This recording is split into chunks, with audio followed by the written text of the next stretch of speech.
And I love, you know what else something that was underscored about the movie I loved the relationship with Tony Stark and the little robots.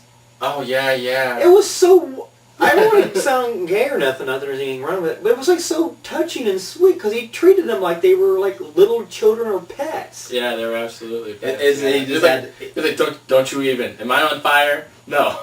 Just pointed at it makes me nervous. Like I'm going to spontaneously combust. Then raise up a little bit. He talked electronics as if they were living human beings. He talked to him. Yeah. And just the part where he's reaching for the old heart or whatever. Yeah. And then he's just laying there, and it just brings it down, and he's good boy. Yeah. That was just, I just was like, awesome. oh, that was so neat. Or they should hopefully they have like a blooper. The DVD bloopers or something like have the arm just like throw it like go get it. Lift it up, bring it down. Lift it up, bring it down again. That would be great when he says something smart. But another drink, Mr. Stark. Let me see. Where do we go? We're going to go from here. I'd be scared of the bloopers. They had somebody else in a Spider-Man costume running in the background. That'd be They did it in the first X-Men movie. Yeah. No, was it the second one? The second one. I mean, we're sure. Yeah, the second one around the Statue of Liberty. First one, Statue of Liberty. Yeah, first one. Yeah. So. Yeah, that was good. I hope they do that too. It'd be funny. That'd be great. Another blooper scene as he flies by a building and Spider-Man webs him and just starts swinging by. So did you notice the transition they did from Mary Jane, stop this crazy thing!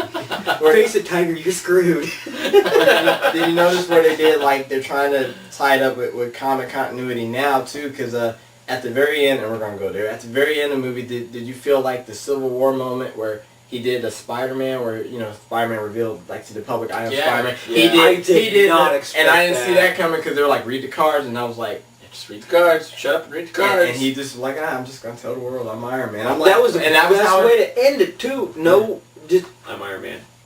Done. Yeah. Just like because everybody just went, oh. Yeah, like you don't reveal your identity, but it's Tony Stark. Who cares? Yeah.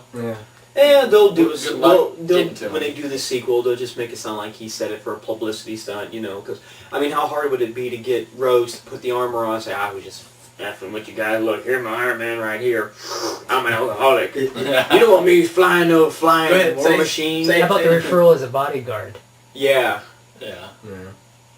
Because what was funny was in the comic book here recently that Jon Favreau wrote, it was Iron Man Viva Las Vegas, which is supposed to be like a sequel to the movie. It's that Tony Stark, because even the Pepper Potts, and they refer to Jarvis as a machine, and even like Obadiah Stane's son or something.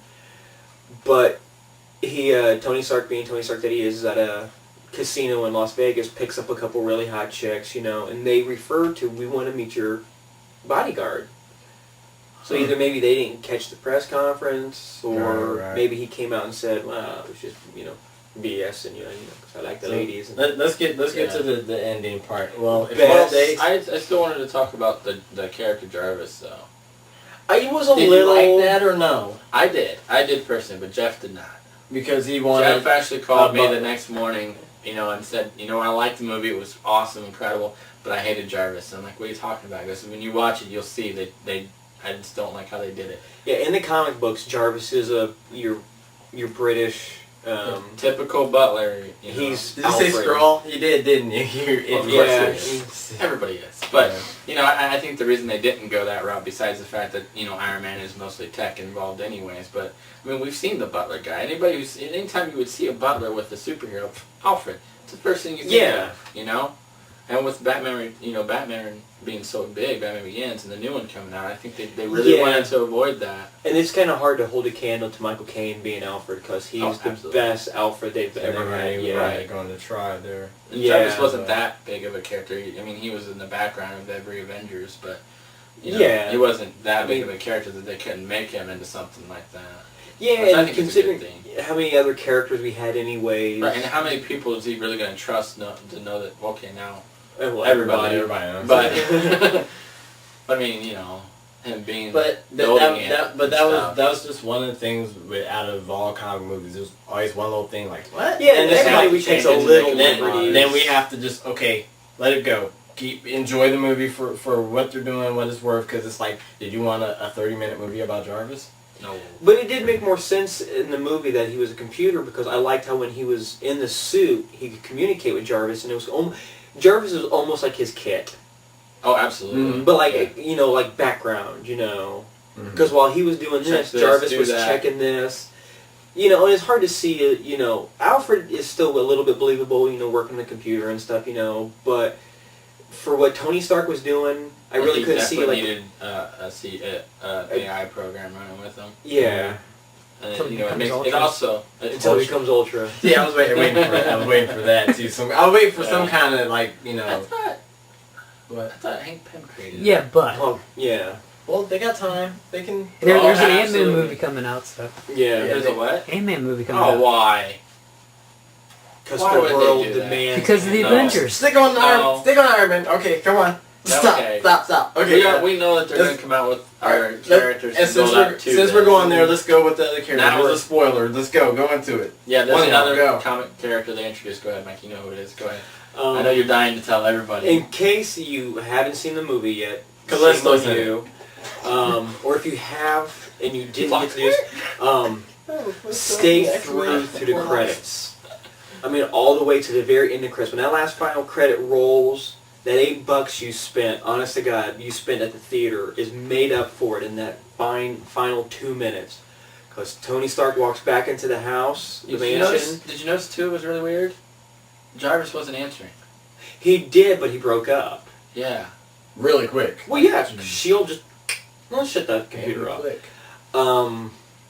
That's why I thought it may have been over the other guy from the 10 Fingers. 10 Rings. 10 Fingers. In the last 2 minutes of the movie, another Marvel character was introduced. Name for a group. The 10 Rings! And, I'm just saying. Before I tell you who the character is, I gotta mention who it is, and I'm gonna swear because this is the only way I can think of to introduce this man.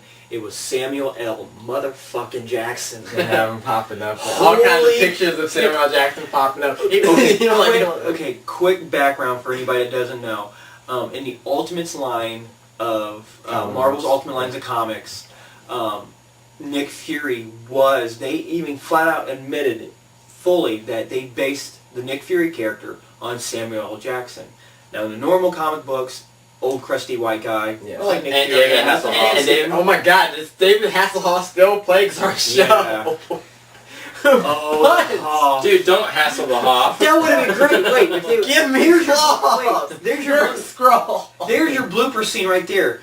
Tony Stark walks into the mansion. Give me my claws. Wait, Tony Stark walks into the mansion, and there's David Hasselhoff drunk on the floor eating a cheeseburger with an eye patch.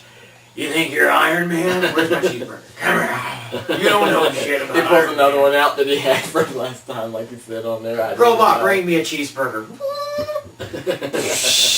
But no, yeah, in the comic books, they flat out based him on Samuel L. Jackson. Yeah. They even make an inside joke in the comic book that if somebody was to play them in a movie, and he just in the panel, it's like he's looking right at you, says nobody else but Samuel L. Jackson, and they got him. Hey, have you pulled that out recently? Yep.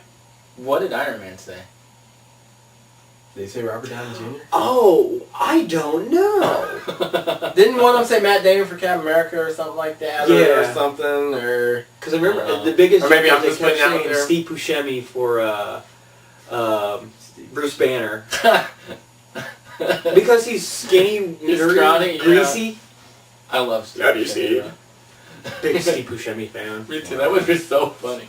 Maybe you should pull out what Iron Man said. That would be good. But no. And at the end, he uttered the words that Iron Man is part of the Avengers Initiative. He introduces himself as Tony Stark, and he makes a comment like, "You think you're the only superhero? I got news for you. We talked to you a little bit about the Avengers Initiative." Did you notice though when you were watching the movie that the one agent kept talking about the whatever it was? You know what? I think we're trying to find a shorter name for it. I kicked myself because I got it the first time. I didn't.